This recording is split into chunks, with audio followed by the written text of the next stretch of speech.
Hello everyone, welcome to my channel. मैं महेश राय स्वागत करता हूं आपका अपने चैनल में।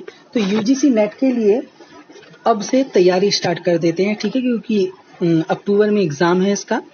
तो चलो इसको स्टार्ट कर देते हैं अब से, और क्लासेस होती रहेंगी। अब नेट और जेआरएफ की क्लास स्टार्ट हो जाएगी, ठीक है। UGC net, NTA net, JRF परीक्षा 2018, ठीक है। जुलाई 2018 का है क्वेश्चन पेपर। हिंदुस्तानी संगीत, वोकल एंड इंस्ट्रूमेंट दोनों के लिए है, और व्याख्यात्मक हल है इसमें, ठीक है। तो चलिए एक एक करके प्रश्न करते हैं।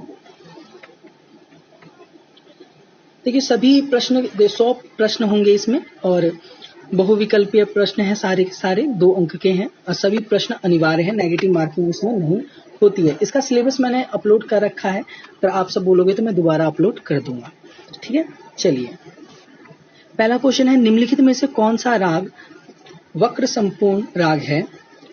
गौड़ सारंग, यमन, पूरिया कल्याण या बिलावल?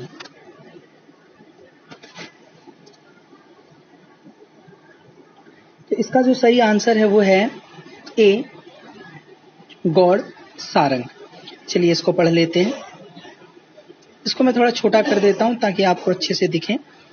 देखो, गौड़ सारंग वक्र संपूर्ण जाति का राग है। गौड़ सारंग कल्याण ठाट का राग है। वादी स्वर ग, संवादी ध, न्यास के स्वर सा ग प, गायन समय मध्यांत है। इस राग में प रे की संगति अधिक होती है, ठीक है। चलिए आगे चलते हैं। क्वेश्चन नंबर 2, ये सुरावली आपको दी गई है। अब बताइए कौन सा राग होगा? श्री, रामकली, पूर्वी या जोग कोश? सही आंसर होगा इसका बी, रामकली, ठीक है। ये देख सकते हैं, यह सुरावली रामकली राग का है। रामकली राग भैरव ठाट का राग है। जाति इसकी साड़व संपूर्ण है। वादी प, समाधि सा, न्यास के स्वर सा और प। गायन समय दिन का प्रथम प्रहर है। असम प्राकृतिक राग भैरव है। यह प्रातकालीन सिंधी प्रकाश राग है, ठीक है। 2 मिनट। चलिए आगे चलते हैं। Question number 3। देखिए पहले ये है क्वेश्चन नंबर 3 जो है, सही कुट को चुनिए। एक अभिकथन होता है इसमें और एक कारण होता है। ए जो होता है वो अभिकथन होता है, और आर होता है जो वो कारण होता है। तो ए है, विभिन्न सूत्रों से प्राप्त उदाहरणों को शोध लेखक में शब्दाश सम्मिलित किया जा सकता है, ठीक है। और आर है, किसी पुस्तक के लंबे अंश में से शोधार्थी यदि केवल कुछ पंक्तियों को ही उद्धृत करना चाहता है तो वह मूल अंश के बीच के कुछ राग छोड़ भी सकता है। देखिए इसका जो सही आंसर होगा, इसका देखिए ऑप्शन आप देख सकते हैं, कुट,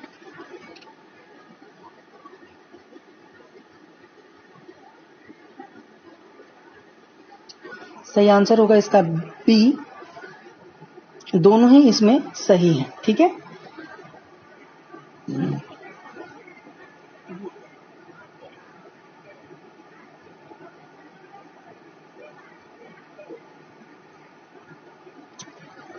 देखिए क्या है, शोध सारांश हेतु निम्नलिखित में से किन अवयवों का होना आवश्यक है? विषय पर संक्षिप्त कथन, आधार सामग्री संग्रहण हेतु उपयोग की गई कार्य पद्धति का संक्षिप्त विवरण, संदर्भ ग्रंथ सूची, परिशिष्ट, ठीक है, अध्ययन के निष्कर्ष का घनीभूत सार। ये शोध से आया है प्रश्न। तो इसका जो सही आंसर होगा वो होगा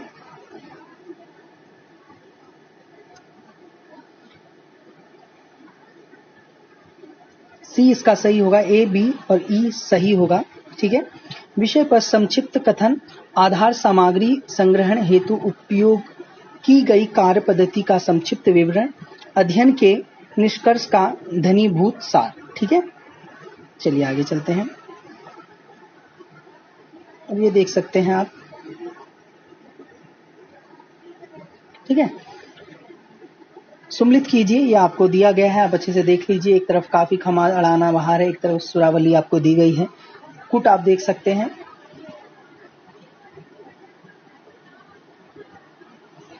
ऐसे प्रश्नों में अगर आप एक समझ जाओगे तो सारे क्वेश्चन सही हो जाएंगे। चलिए इसका आंसर देखते हैं, तो इसका ए होगा। ठीक है, ठीक है, ए ही इसका सही है। देखिए ये सही है, ए का 2 हो जाएगा। ठीक है, बी का, खमाज का ये सुरावली हो जाएगा, और सी का 4 हो जाएगा, और बाहर का 3 हो जाएगा। ठीक है, चलिए आगे चलते हैं। देखिए ये सुरावली आपको यहाँ पे व्याख्यात्मक हल इसमें किया गया है, इसलिए कम प्रश्न होंगे, लेकिन व्याख्यात्मक हल से ये होता है कि बहुत सारी चीजें पता चल जाती हैं। चलिए क्वेश्चन नंबर 6, मेल राग वर्गीकरण की अवधारणा किस युग में अस्तित्व में आई? वैदिक, प्राचीन, मध्य या आधुनिक? मेल राग का,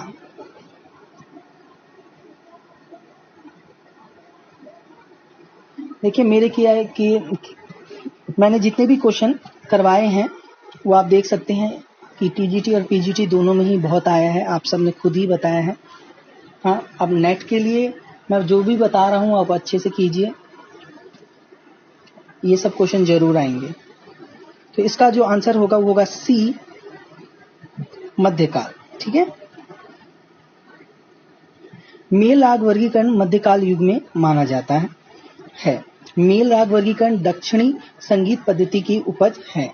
विजयनगर के मंत्री माधवचार्य को इस वर्गीकरण का जनक माना जाता है। किसको माना जाता है? तो माधवचार्य को, ये याद रखना। ठाट शब्द का उपयोग तंत्री वाद्यों के लिए ही है। मध्यकाल में सामान्य रूप से शास्त्रकारों ने मेल शब्द का प्रयोग किया। इस प्रकार माधवचार्य ने 15 मेल गाने तथा 50 रागों को वर्गीकृत किया। ठीक है, चलिए आगे चलते हैं। क्वेश्चन नंबर 7, अंतर्गंधार्व काकली निषाद से युक्त मूर्छनाएं को कहते हैं सतारा, संकाकली, साधारणीकृता है, और डी है प्रस्तार।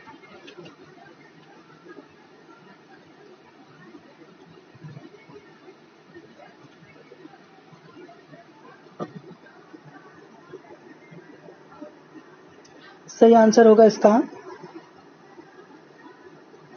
सी।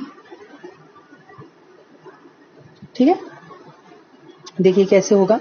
अंतर्गंधार्व काकली निषाद से युक्त मूर्छना को साधारणीकृता कहते हैं। ठीक है, भरत मुनि ने 2 विकृत स्वर माने हैं, अंतर्गंधार, काकली, निषाद। ठीक है, इसके अतिरिक्त भरत ने सारना का वर्णन किया है।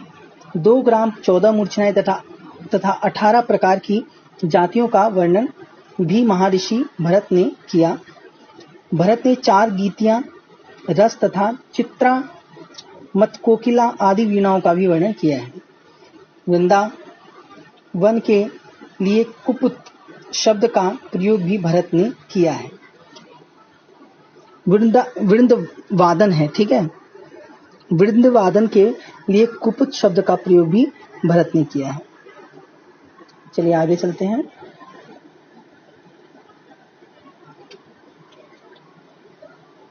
क्वेश्चन नंबर 8, मेल के समानार्थक शब्दों को इंगित कीजिए। ठाट, संस्थान, मुकाम या ठाट। ये आपको ऑप्शन दे रखे हैं कुछ।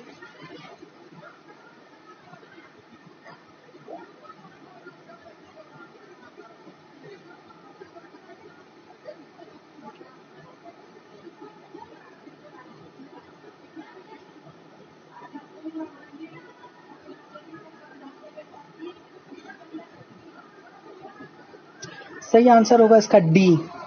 ठीक है, देखिए कैसे। मेल के समानार्थक शब्द हैं ठाट, फिर संस्थान, फिर मुकाम, फिर ठाट। ठाट का अर्थ है एक जगह राग एकत्रित होकर वर्गीकृत होते हैं। पंडित भातखंडे जी ने थाट पद्धति को व्यवस्थित किया तथा 32 थाटों को गणित द्वारा प्रकाशित किया। 32 थाटों में से 10 थाट की मुख्य माने हैं: बिलावल, खमाज, काफी, भैरव, आसावरी, भैरवी, कल्याण, मारवा, पूर्वी और तोड़ी। ठीक है, चलिए आगे चलते हैं।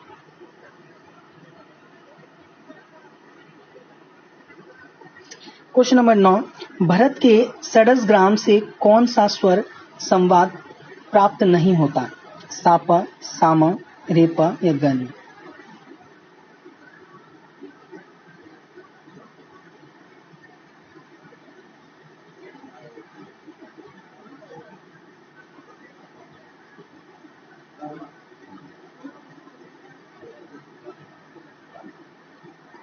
सही आंसर होगा इसका सी। भरत के षडज ग्राम से रेप स्वर संवाद प्राप्त नहीं होता है। षडज ग्राम में सप्त स्वर क्रमशः 4-3-2, 4-4-3-2 श्रुतियों के होते हैं।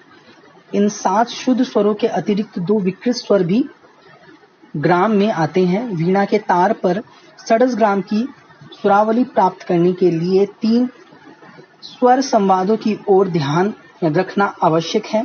ये स्वर संवाद हैं षडज पंचम, षडज मध्यम तथा षडज अंतर गंधार। षडज ग्राम के लिए एक वीणा लेनी पड़ती है। चलिए आगे चलते हैं। क्वेश्चन नंबर 10, निम्नलिखित में से कौन सी ठाट राग जोड़ी सही नहीं है? सुहा, कान्हड़ा काफी,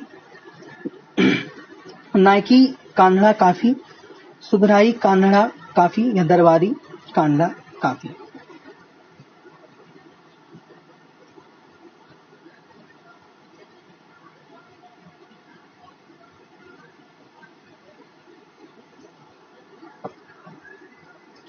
इसका सही आंसर होगा डी, दरबारी कान्हड़ा काफी। देखिए कैसे, दरबारी कान्हड़ा काफी थाट राग जोड़ी सही नहीं है। ठीक है, दरबारी कान्हड़ा आसावरी ठाट का राग है। जाति इसकी वक्र संपूर्ण है। वादी रे संवादी प न्यास के स्वर सा रे प। गायन समय मध्य रात्रि है। संप्रकृति जो राग है वो अड़ाना है। इस राग में ग अति कोमल प्रयोग होता है। ठीक है, चलिए आगे चलते हैं। अब क्वेश्चन नंबर 11 है, कल्याण मेल जन्य दोनों मध्यम युक्त रागों में विवादी स्वर के नाते कोमल नीम का प्रयोग किस स्थान पर किया जाता है? आरोह अवरोह दोनों में, केवल मंद्र सप्तक में?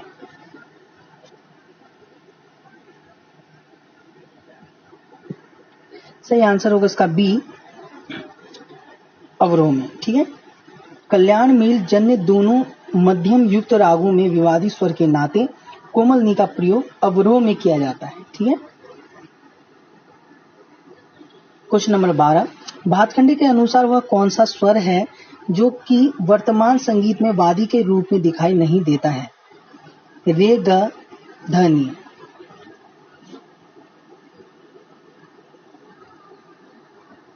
सही आंसर है इसका डी, नी।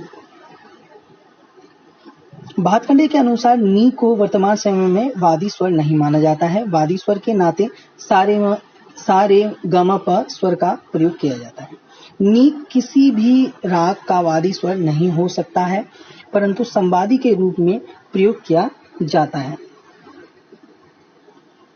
अब ये देखिए, क्वेश्चन नंबर 13 है, बंदिश की किसी एक पंक्ति अथवा खंड में शब्दों और मात्राओं को यथावत रखते हुए उसे स्वर भिन्नता से प्रस्तुत करने को कहते हैं प्रतिग्रहणिका अलाप्ति, रूपक भंजनी अलाप्ति, अलापित, च्युत स्वर भंजनी अलापित और स्थायी भंजनी अलापित।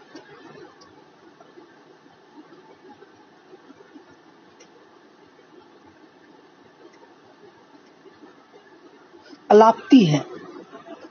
ठीक है, चलिए देखते हैं इसका क्या आंसर है। इसका सही आंसर होगा डी। बंदिश की पंक्ति अथवा खंड में शब्दों और मात्राओं को स्थाई भंजनी अलाप्ति कहते हैं। स्थाई में सा का प्रयोग सबसे पहले किया जाता है। स्थाई का आलाप मध्य तथा मंद्र सप्तक की तरफ होता है।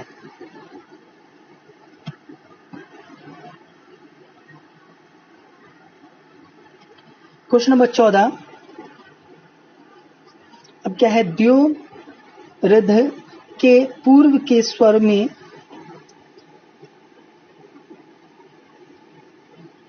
स्वर समूह के उच्चारण को कहते हैं प्रथम स्वर स्थान, द्वितीय स्वर स्थान, तृतीय स्वर स्थान या चतुर्थ स्वर स्थान। सही आंसर है इसका ए, प्रथम स्वर स्थान।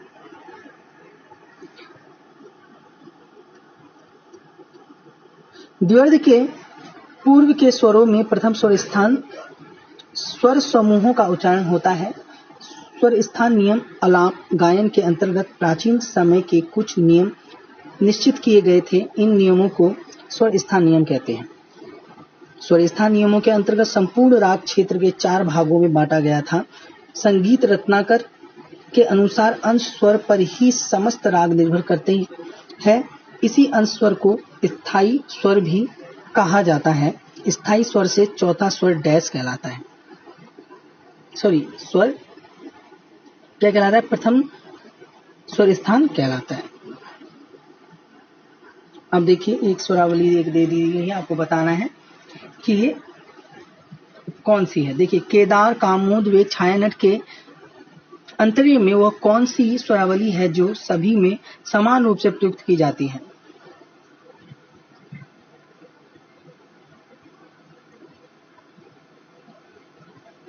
ऑप्शन देख सकते हैं आप। देखिए इसका जो सही आंसर है वो है सी। अब देखते हैं कैसे।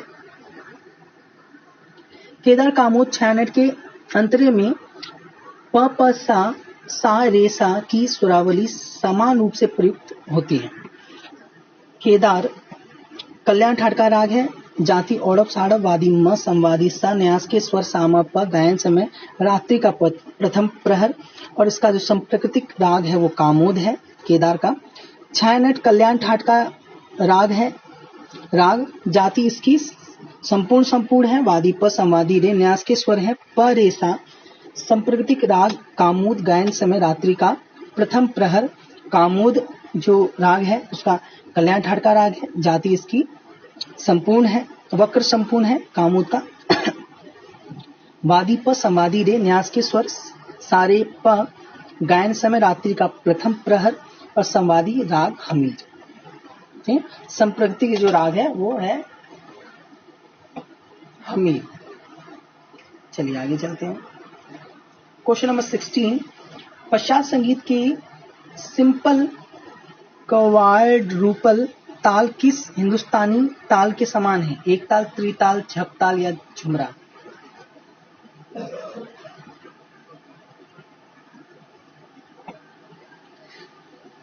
सही आंसर है इसका बी, त्रिताल की तरह है। देखिए पश्चात संगीत की सिंपल क्वाड्रुपल ताल हिंदुस्तानी त्रिताल के समान है। प्रत्येक बार में जब 4-4 स्वर होते हैं तो उसे क्वाड्रुपल कहा जाता है। देखिए क्वेश्चन नंबर 17। निम्नलिखित में से कौन सी जोड़ी सही नहीं है?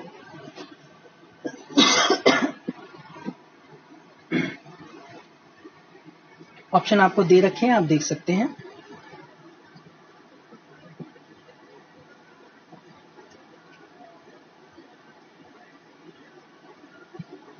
सही आंसर होगा इसका बी। ठीक है।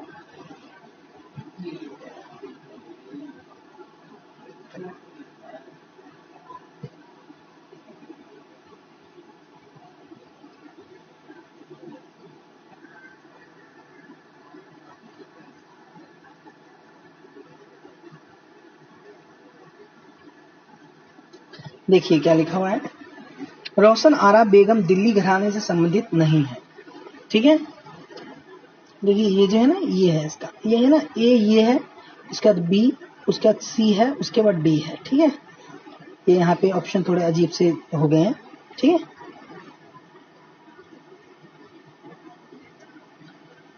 रोशन आरा बेगम किराना घराने से संबंधित है। किराना घराने के अन्य कलाकार हैं उस्ताद अब्दुल करीम खां, किराना घराने से हैं। सवाई गंधर्व, सुरेश बाबू, गंगूबाई हंगल, उस्ताद रजब अली, उस्ताद अमीर खां, हीराबाई बड़ोदकर, पंडित भीमसेन जोशी आदि। ठीक है, क्वेश्चन नंबर 18, हिंदुस्तानी संगीत में काफी ठाट जन्यों रागों को कितने रागांकों के अंतर्गत विभाजित किया गया है? 4, 3 या 5, 2?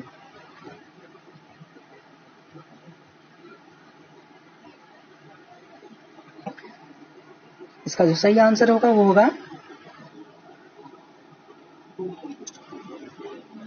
सी होगा इसका। हिंदुस्तानी संगीत में काफी ठाट जन्य रागों को 5 रागांकों के अंतर्गत विभाजित किया गया है। रागांक राग वर्गीकरण का जनक नारायण मोरेश्वर खरे को माना जाता है। रागांक का अर्थ है ऐसा स्वर समूह जो किसी राग को विशेषता प्रदान करता है। रागांक की संख्या 30 मानी गई है। ठीक है, फिर से एक बार मैं बता देता हूँ, इंपॉर्टेंट है। हिंदुस्तानी संगीत में काफी ठाट जन्य रागों को 5 रागांकों के अंतर्गत विभाजित किया गया है। क्वेश्चन नंबर 19, निम्नलिखित में से तोड़ी ठाट के राग कौन से हैं? विलासखानी तोड़ी, गुजरी तोड़ी, मियाँ की तोड़ी या भोपाल तोड़ी?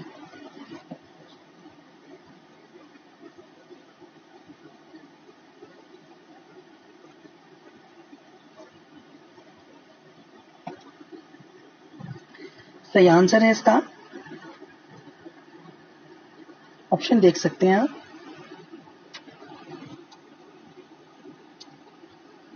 सही आंसर है डी। ठीक है, बी और सी, गुजरी तोड़ी और मियाँ की तोड़ी। देखिए, मियाँ की तोड़ी और गुजरी तोड़ी दोनों राग तोड़ी ठाट का राग है। ठीक है, मियाँ की तोड़ी और गुजरी तोड़ी। गुजरी तोड़ी ठाट का राग है। जाति साड़व साड़व, वादी ध संवादी रे, इसके आरोह तथा अवरोह पवर्जित है। न्यास के स्वर धरे, गायन समय दिन का दूसरा प्रहर, संप्रकृतिक राग तोड़ी है। ठीक है, क्वेश्चन नंबर 20,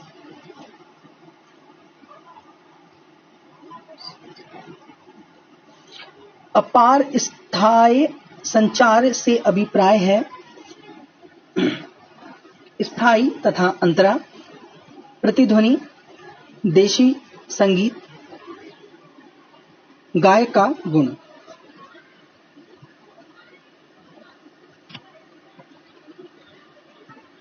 इसका जो सही आंसर होगा वो होगा डी, गायक का गुण। क्वेश्चन नंबर 21, निम्नलिखित में से कौन सा राग बिलावल ठाट का है? केदार, बिहाग, भोपाली या रामकली?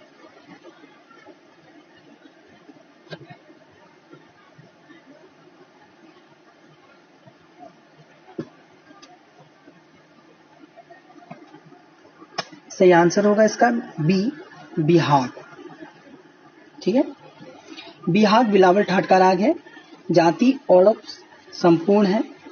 वादी ग संवादिनी, न्यास के स्वर गपनी, गायन समय रात्रि का दूसरा प्रहर।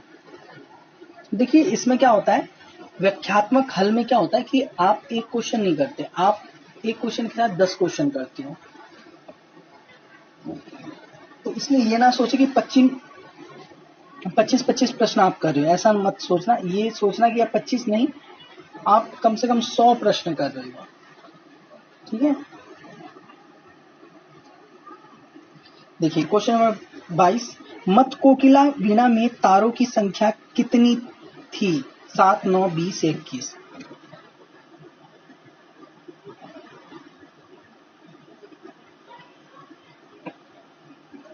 सही आंसर है इसका डी, 21। मतकोकिला वीणा में तारों की संख्या 21 मानी गई है। मतकोकिला वीणा का सर्वप्रथम उल्लेख संगीत रत्नाकर में प्राप्त होता है। इस वीणा को महती वीणा के नाम से भी जाना जाता है। इस प्रकार इस वीणा में 21 तंत्रियां होती थी तथा नकुल, त्रितंत्री, चित्रा एवं विपंचरी वीणाओं में इसका मुख्य स्थान है। ठीक है, तो इसका आंसर जो होगा, सही आंसर है 21। ठीक है, मतकोकिला में 21 होती है। क्वेश्चन नंबर 23, मियां अचपल किस घराने के संस्थापक माने जाते हैं? दिल्ली घराना, जयपुर घराना, भिंडी बाजार घराना या मेवाती घराना? आपका जो सही आंसर होगा वो होगा ए, दिल्ली घराना, मियां अचपल। चलिए इसको पढ़ते हैं। मियां अचपल को दिल्ली घराने का संस्थापक माना जाता है। मियां अचपल का नाम गुलाम हुसैन को माना जाता है। इसका विकास मुगल दरबार में हुआ। दिल्ली घराने का संबंध मुख्य रूप से सारंगियों से होने के कारण इसमें सूत, मीर, गमक, लहक आदि का काम विशेष रूप से विलंबित लय में होता है। दिल्ली घराने के कलाकारों में उस्ताद चांद खां, उस्ताद उस्मान खां, संगीत खां, बुंदू खां, नसीर अहमद, जहूर अहमद, मम्मन खां आदि हैं। ठीक है,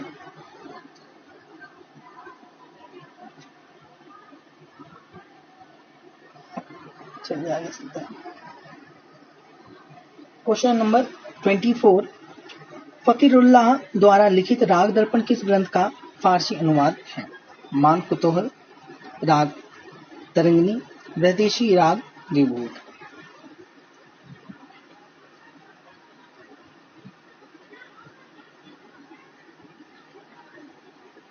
इसका सही आंसर होगा, ये राग विबोध लिखा हुआ है, विरोध नहीं। ठीक है, इसका सही आंसर होगा, 2 मिनट, ये आंसर इसका सही है, मान कुतूहल। फकीरुल्लाह द्वारा लिखित राग दर्पण ग्रंथ का फारसी अनुवाद मान कुतूहल को माना गया है। मान कुतूहल ग्रंथ की रचना मानसिंह तोमर ने की थी। इस ग्रंथ में अनेक रागों को लिपिबद्ध करके लिखा गया है। इसमें ध्रुपद गीतों का प्रचार भी राजा मानसिंह तोमर ने किया तथा प्राचीन शास्त्रीय परंपरा को नष्ट नहीं होने दिया। ठीक है,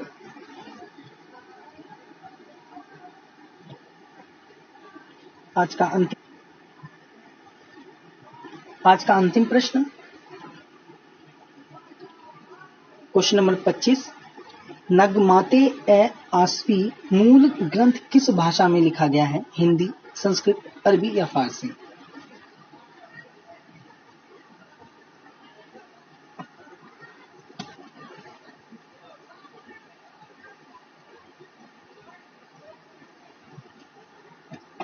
इसका जो सही आंसर होगा वो होगा डी, फारसी। चलिए इसको थोड़ा पढ़ते हैं।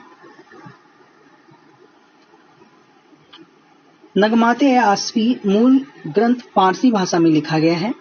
इस ग्रंथ को मोहम्मद रजा ने 1813 ईस्वी में लिखा गया है। इन्होंने पूर्व प्रचलित राग रागनी पद्धति का संशोधन करके अपना एक नवीन मत चलाया, जिसमें 6 राग की 36 रागनियां मानकर उनका नए ढंग से विभाजन किया। नगमाते आसफी ने सर्वप्रथम बिलावल को शुद्ध ठाट माना है। ठीक है, तो ये था आज के हमारे 25 प्रश्न, और ऐसे ही करके 25 करके मैं करवाऊंगा। और ये 25 ही नहीं है, ठीक है ना, मैं आपको बता रहा हूँ क्योंकि एक्सप्लेन किया जा रहा है, तो 25 नहीं है, ये कम से कम 100 प्रश्न आप कर रहे हैं। ठीक है, तो आज के लिए इतना ही। Thank you everyone. मुझे उम्मीद है आप सभी को अच्छा लग रहा है। अच्छा लग रहा है तो चैनल को सब्सक्राइब कीजिए, लाइक कीजिए, बेल आइकन को प्रेस कीजिए।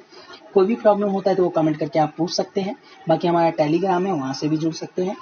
टेलीग्राम का जो लिंक है वो मैंने डिस्क्रिप्शन में दे दिया है। उसका जो नाम है ऑल म्यूजिक एग्जाम के नाम से टेलीग्राम है, आप यहाँ से जुड़ना चाहते हैं तो जुड़ सकते हैं, ठीक है। डिस्क्रिप्शन में मैंने उसका लिंक दे रखा है। तो आज के लिए इतना ही। Thank you everyone. जय हिंद, जय भारत।